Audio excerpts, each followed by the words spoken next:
La Russie se méfie. Une quarantaine de ressortissants israéliens arrivés à l'aéroport de Domodedovo de Moscou en provenance de Tel Aviv ont été détenus et interrogés par les services de sécurité russes. Ils ont été accusés d'être impliqués dans la guerre contre l'Iran, allié de la Russie. Les passagers ont été privés de nourriture, d'eau et d'accès aux toilettes pendant plusieurs heures. Leurs téléphones ont été confisqués et ils ont été contraints de signer des documents avant d'être finalement autorisés à entrer sur le territoire russe.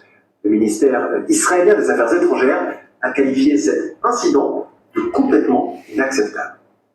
Par rapport à quoi? Pourquoi c'est inacceptable? Pourquoi il trouve que c'est inacceptable?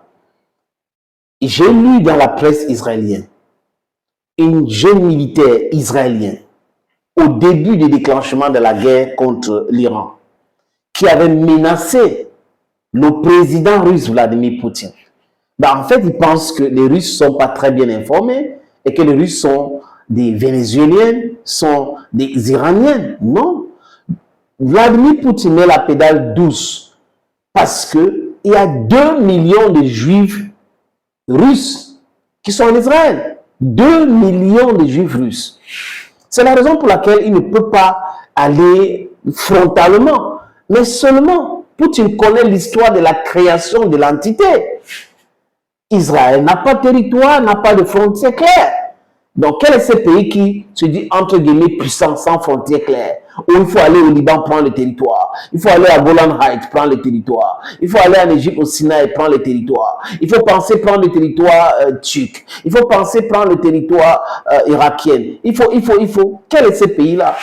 Qui ont des nazis au sein de son gouvernement, mais qui n'arrivent pas à condamner cela. Et quand les gens condamnent, ils sont racistes. Ils n'aiment pas les juifs. Parce que l'antisémitisme, c'est quoi?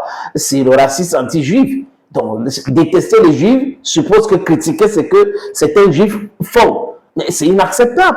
Personne ne doit accepter cela. Il n'est pas question de continuer dans ces chantages-là. Les Russes ont raison de contrôler ces gens-là. Ça peut être que c'est des agents du Mossad qui sont entrés là pour faire du mal. C'est possible. Tout est possible. Donc, les Russes ne peuvent pas prendre la décision d'interpeller les Israéliens qui arrivent une quarantaine, de les faire dormir même à l'aéroport, contrôler les téléphones, contrôler les passeports.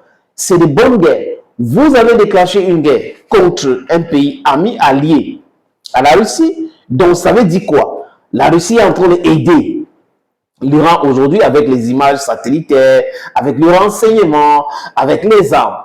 Et une quarantaine d'Israéliens entrent en Russie. Ah, mais ça peut être dangereux pour les Russes. Donc, les services secrets russes doivent contrôler ces gens-là. Parce qu'ils peuvent être des gens très dangereux. Là où ils vont dormir, contrôler 24 sur 24, jusqu'à ce qu'ils rentrent, ils restent, mais il faut les contrôler. Parce que on peut se lever un matin et on attend les choses qui vont se passer là-bas parce qu'ils sont prêts à soutenir même l'Ukraine pour faire du mal à la Russie. Parce que c'est l'humiliation que l'armée israélienne a subie, les amis, en Iran, ils ne peuvent pas oublier ça si tôt.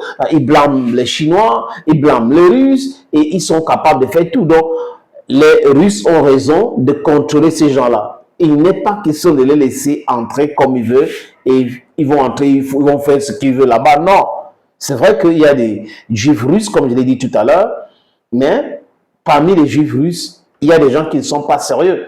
On peut trouver parmi ceux que les Russes ont contrôlé à l'aéroport, les sionistes, les suprémacistes. Et là, il faut les suivre. Allons, Gomi.